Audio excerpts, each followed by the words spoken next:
Determinant की properties की तरफ चलते हैं।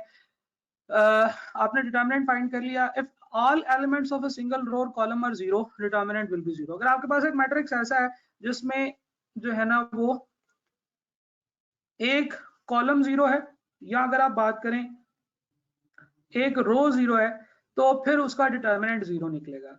और ये इंफॉर्मेशन अगर आपको हो तो हो सकता है कि कुछ ऐसे क्वेश्चंस आ रहे हो जिसमें आप डिटर्मिनेंट फाइंड आउट करने से बच जाए, आपको पता चल जाए कि जनाब ये जो डिटर्मिनेंट है इसका तो जीरो आने वाला है।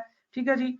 अच्छा, ऐसे एलिमेंट्स, ऐसे मैट्रिसेस जिनका डिटर्मिनेंट जीरो होता है, इनको हम लोग सिंगुलर मैट्रिक्स कहते हैं। इनको हम क्या कहते हैं जी? सिंगुलर मैट्रिक्स कहते हैं, जिनका डिटर्मिनेंट जीरो आ जाता है। और ऐसे एलिमेंट्स जिनका डिटर्मिनेंट अदर देन जीरो होता है, उसको हम लोग नॉन सिंगुलर मैट्रिक्स कहते हैं। अच्छा जी, हम लोग पिछली स्लाइड में बात कर रहे थे इनवर्स फाइंड करने की। इनवर्स आप सिर्फ और सिर्फ उन मैट्रिसेस का फाइंड कर सकते हैं जो नॉन सिंगुलर होते हैं, यानी कि जिनका डिटर्मिनेंट जीरो के अलावा कुछ और होता है। तो इनवर्स जो है वो सिर्फ और सिर्फ नॉन सिंगुलर स्क्वायर मैट्रिसेस का फाइंड किया जा सकता है। This is the rule. अच्छा, इस रूल की एक लॉजिक भी है। देखिए फॉर्मूला क्या है इनवर्स का? एडजॉइंट फाइंड करें, डिटर्मिनेंट से डिवाइड करें। अगर आपका डिटर्मिनेंट आ गया जीरो, तो anything divided by zero infinity बन जाती है। तो इस वजह से you can not calculate the inverse of a matrix that have a determinant equal to zero, जिसको हम लोग सिंगुलर मैट्रिक्स भी कहते हैं। ठीक है जी। अच्छा जी, आगे चलते हैं जी।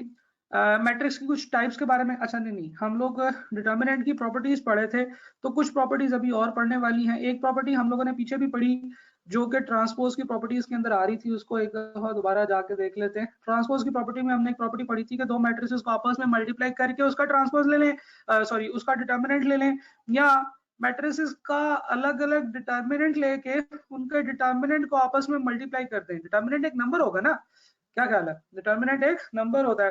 जो डिटर्मिनेंट एक नंबर होगा, जब आप उनको आपस में मल्टीप्लाई करेंगे तो वही आंसर आएगा जो कि उन दोनों मैट्रिसेस के जो मल्टीप्लाई करने से जो आंसर आ रहा था उस मैट्रिक्स का डिटर्मिनेंट है वो उसके इक्वल होगा।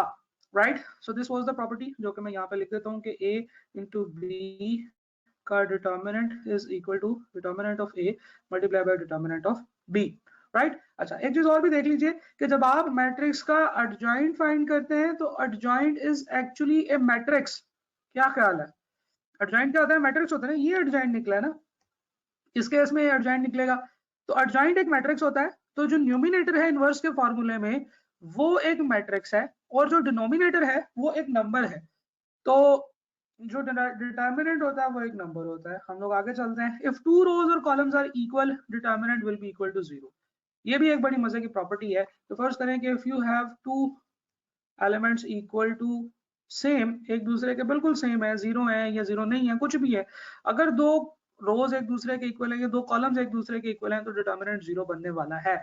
If one row column is multiple of another, then the determinant will be equal to zero. ठीक है, ये रोज के ऊपर भी अप्लाई होता है, कॉलम्स के ऊपर भी अप्लाई होता है। फर्स्ट करें, if you have a row 1 2 3 और दूसरी रो जी आपकी 3 6 9 है, और ये आपकी कुछ भी है 3 3 4, तो ये वाली जो रो है, row 2, that is actually multiple of row 1। यानी कि रो 1 को अगर हम 3 से मल्टीप्लाई करें तो वो रो 2 के एलिमेंट्स बन जाते हैं। तो इस केस में भी इसका भी डिटर्मिनेंट जीरो होगा। राइट। अच्छा, अब ये वाला जो प्रॉपर्टी है इसको आइडेंटिफाई करना जो है ना वो थोड़ा सा डिफिकल्ट होता है। कभी कभार ये नहीं भी पता चलती, तो आपको परेशान होने की जरूरत नहीं है, क्योंकि वैसे ही आप सीधा सीधा डिटर्मिनेंट कैलकुलेटर से फाइंड आउट कर सकते हैं।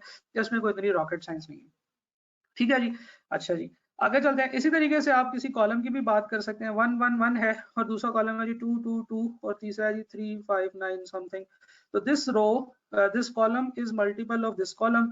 जो रो, जो कॉलम नंबर 2 है, that is actually column number 1 multiply by 2। Column number 2 is equal to column number 1 multiply by 2। तो second column is multiple of first column, तो फिर जनाब ये इसका भी डिटर्मिनेंट जीरो होगा। लेकिन ऐसे नहीं होगा कि एक कॉलम और उसको 2 से मल्टीप्लाई करके दूसरी रो बन रही हो, ऐसे नहीं होगा। कॉलम टू कॉलम और रो टू रो ये प्रॉपर्टी जो है ना ये अप्लाई होती है।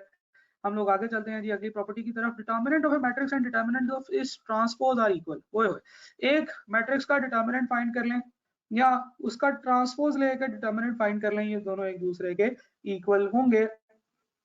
ये प्रॉपर्टी भी आपने ज़हन में रखनी है। हो सकता है एग्जामिनर आपको मैट्रिक्स है, आपको क्या अच्छा जी इस मैट्रिक्स का डिटर्मिनेंट ये है, इसका ट्रांसपोज का डिटर्मिनेंट क्या होगा, तो आप उसका ट्रांसपोज ले रहे होंगे बैठ के, फिर उसके बाद उसका डिटर्मिनेंट फाइंड करेंगे। तो उससे बेहतर यह है कि आपको पता हो कि एक मैट्रिक्स का जो डिटर्मिनेंट होता है वही उसके ट्रांसपोज का भी डिटर्मिनेंट होता है। ये छोटी छोटी बातें हैं जो आपको पता होनी चाहिए।